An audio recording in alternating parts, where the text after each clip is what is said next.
Our household is a Christ-centered household, and we're raising our kids, with those values. We think that that's very important. And I can tell you, in this day and age, you don't know what your kids are getting served up. It's really tough as a parent because there is an effort to indoctrinate young kids, and I think some very harmful ideologies and harmful ideas. And so it's great for us when our kids are coming back from preschool or kindergarten talking about David and Goliath and talking about some of these things, and we're like, thank you. The effort to indoctrinate young kids that Governor Ron DeSantis talks about is more about him and his desire that children should be indoctrinated into Christianity. I mean, isn't this a double standard? Isn't this something that we should talk a little bit more about? About the fact that it's okay for him to welcome his kids back from school having learned about David and Goliath, yet at the same time denying the facts about the society that we're actually living in, the reality that there's 1.5 million trans people in the United States, many of whom are in the state of Florida. Probably can't wait to get out of Florida. You see, you can't have it both ways. You can't claim that indoctrination is bad and that liberals are trying to indoctrinate children, and then in the next breath say that you want the Bible to be taught in school and that everybody should become a Christian. And, religious freedom is very much the backbone of America. And I would be very happy for my children to take on whichever religion they choose when they come of age. But while they're kids and while they're in school, I don't want them indoctrinated into a religion. I don't want to stop you doing it with your kids if that's what you choose, because you are their parent. But the idea that an institution like a school, an elementary school, would educate children in Bible studies, and that be an essential part of a child's education, brackets indoctrination, doesn't work for me as a parent. We are living in a country that is so mixed, it is so racially diverse, it's socially diverse, and there is so much to educate children about, to enable them to integrate fully with a modern society. And this is exactly what Ron DeSantis is referring to when he says, oh, you don't know what's out there and you don't know what our kids are being indoctrinated with. Well, yeah, reality, the modern society. That's what it is. It's not indoctrination, it's education. How can you prevent young people growing up as racists or bigots or having prejudice if you deny them the knowledge and the understanding from an early age of the fact that there are people out there who might not look like them, or people out there who might not think like them? The reality is that, yeah, you might be a boy and you might have been born a boy and grow up feeling like a boy, but not everybody does. And that is the reality of a melting pot of society, having tolerance and having a good education, a well-rounded and broad education, that not everybody is like you. There is Christian fundamentalism now that has really pushed its way into the mainstream.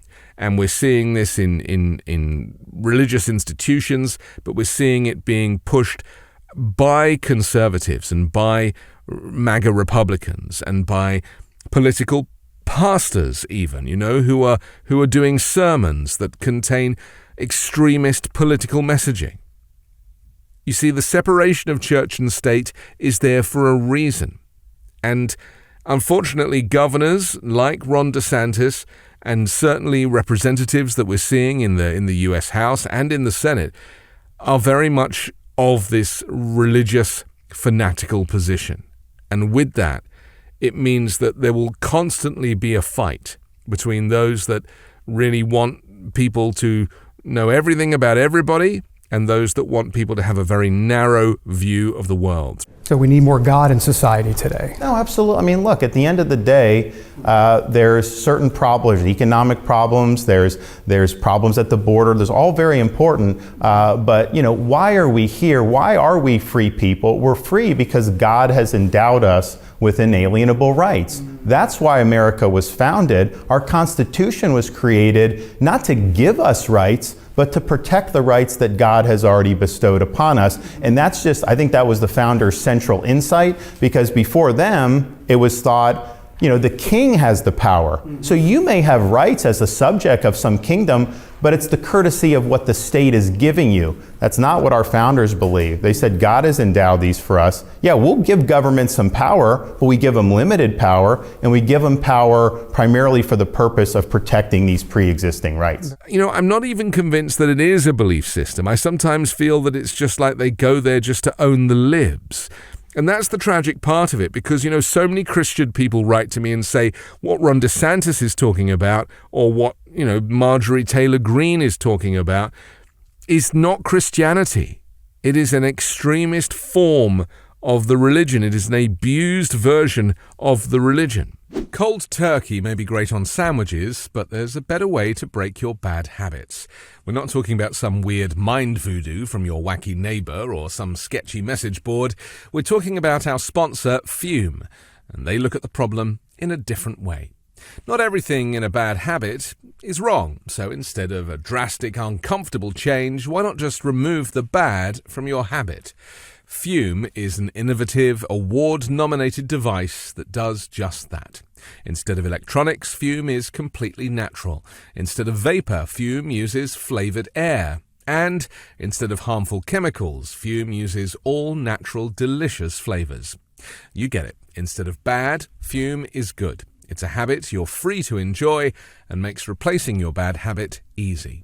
Your Fume comes with an adjustable airflow dial that is designed with movable parts and magnets for fidgeting, giving your fingers a lot to do, which is helpful for de-stressing and anxiety while breaking your habit.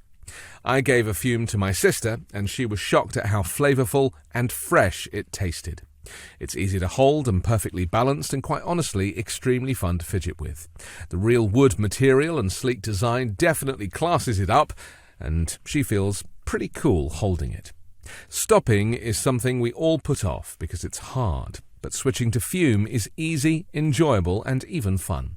Fume has served over 100,000 customers and has thousands of success stories, and there's no reason that can't be you. Join Fume in accelerating humanity's breakup from destructive habits by picking up the Journey Pack today. Head to tryfume.com and use code WEEKEND to save 10% off when you get the Journey Pack today. That's tryfum.com and use code WEEKEND to save an additional 10% off your order today. I grew up learning about all faiths, and I was encouraged to integrate with all faiths. But as an adult, I decided that I did not want to have a religion for myself. It wasn't necessary. I believed enough in myself and in a mixed society, and I kind of couldn't make sense of the fact that, if the dinosaurs had been here 65 million years ago, then where does that put Jesus and the creation? It just didn't compute for me. But some people are very happy to kind of run with that, and I respect the fact that some people need a belief system with which to live their lives by. The point that I'm making is that religious freedom is you as an adult, not as a child, have the right to do whatever you want. You can practice whichever religion you want. Just don't push it on people that don't want it, and everybody else will just leave you alone. Your business is not their business. But this is not what Ron DeSantis is talking about. He's talking about bringing Christianity into schools. Where are we going as a country? And I think you need a foundation. And what are the values that are kind of your rock? And to me, it's got to be a spiritual, and I think it's got to be a strong faith that is really going to get us through very turbulent times. I mean, at the end of the day, like I think of myself as a leader, okay, my job is to focus on, where is true north? Every single day in our society, the currents that are there, they're all designed to obscure the truth and push you away from, where your desired destination is. So the media can say things, But north is still north, regardless of what they say. The critics can say things, but north is still north. The culture can embrace things that are harmful. North is still north. So I think when you have that foundation and you understand the direction that you're going, you can sift through a lot of nonsense. And I'll tell you what I found just going out, because I get attacked more than any governor probably has ever been attacked. When you're speaking, there's a hunger for truth. When you're speaking the truth, it has a way of penetrating through all this deceit and all the things that we see swirling around in our society. People gravitate to the truth, and I think the truth has got to be rooted in something that's higher than just us. And isn't this the point, that Governor DeSantis sees Christianity as the truth, as the North Star, the true north that he refers to, where everything can come back to that place, where no matter all of these kind of liberal or secular distractions, that Christianity should be everybody's true north.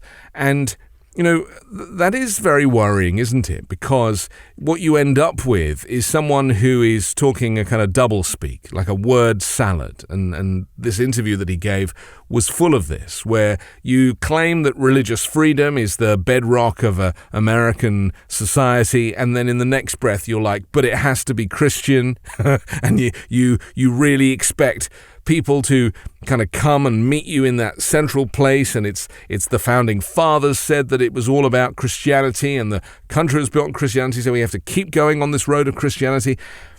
This is what I struggle with.